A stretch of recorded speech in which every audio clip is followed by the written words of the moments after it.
आजू मिथिला नगरिया ने हाल सखिया, आजू मिथिला नगरिया ने हाल सखिया।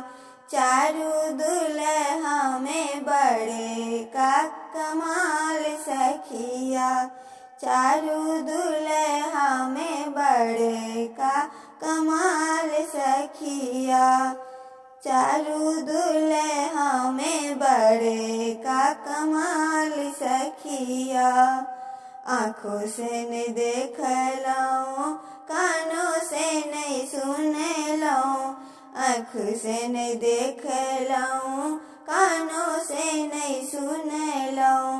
से दुल्हा अंगना में ठार सखिया, आहे से हो दुल्हा अंगना में